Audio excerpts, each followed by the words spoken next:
Hello everyone.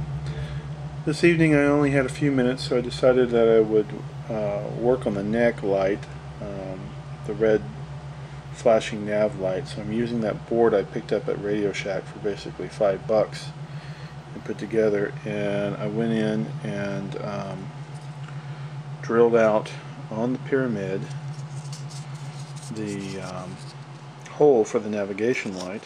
First drilled a pilot hole with a well, actually first I sanded the top down a little bit with a file, making an indentation in it, and then I started with a 364 bit and worked myself up to a 332nd bit for drilling out this hole, which is, you have to be careful because it is on this triangular shaped piece. And then I used a special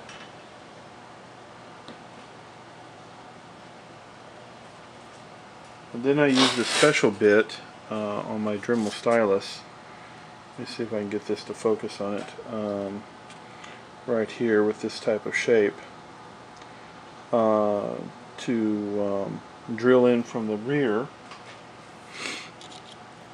on the neck to widen that up without taking away too much on top. So now taking a 3mm red LED, and that fits in there quite nicely and flashes. It needs a little bit of adjustment and a little bit of sanding, and that should work out really good. The next item will be the red light for underneath the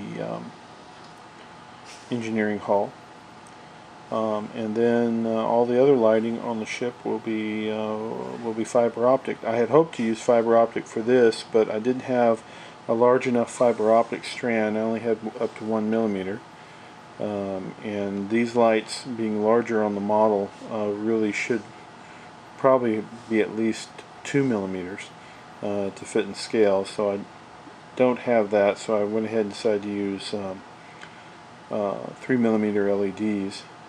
So I'll put this one here on the neck, and then I'll put the other one on the bottom of the engineering hull, and that'll be next. Okay, now I went ahead and drilled out the hole on the engineering hull. I didn't drill it all the way out. I stepped up from a 3/64th bit up to a 3/32nd bit in stages, so I could then, using this bit, go in and, given its shape,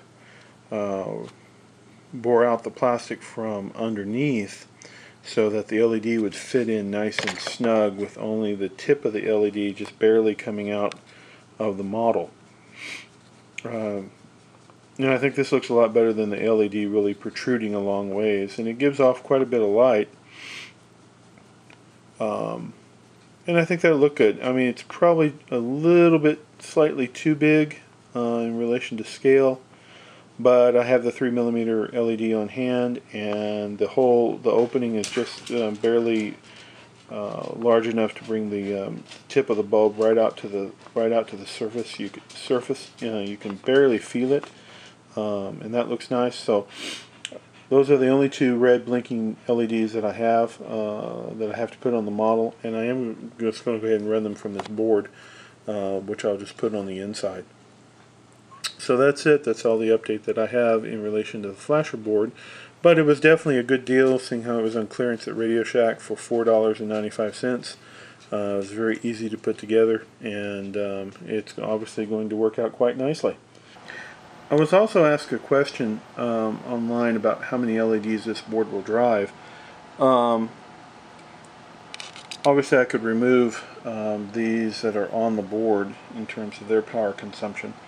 Right here I've got another one hooked up through the board that it's driving, and I've had two more hooked up on this board, and it was driving them just fine. So I don't know if you can add that many more on there, but for basically $4.95, it's not a really bad option to drive several LEDs.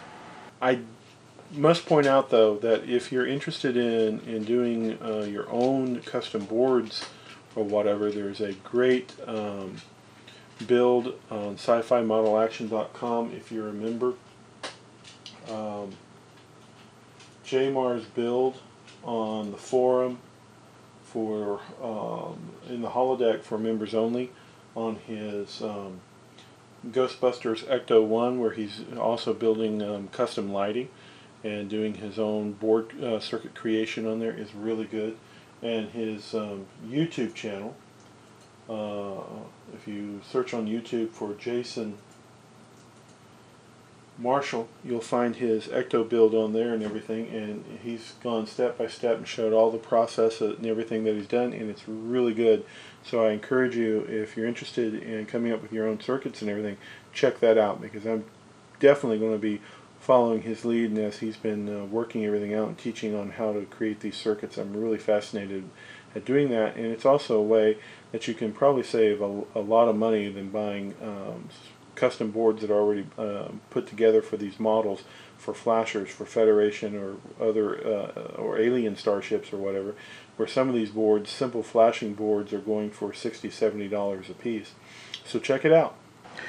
I was also asked a question online about how many LEDs this board will drive. Obviously I could remove these that are on the board in terms of their power consumption. Right here I've got another one hooked up through the board that it's driving, and I've had two more hooked up on this board, and it was driving them just fine.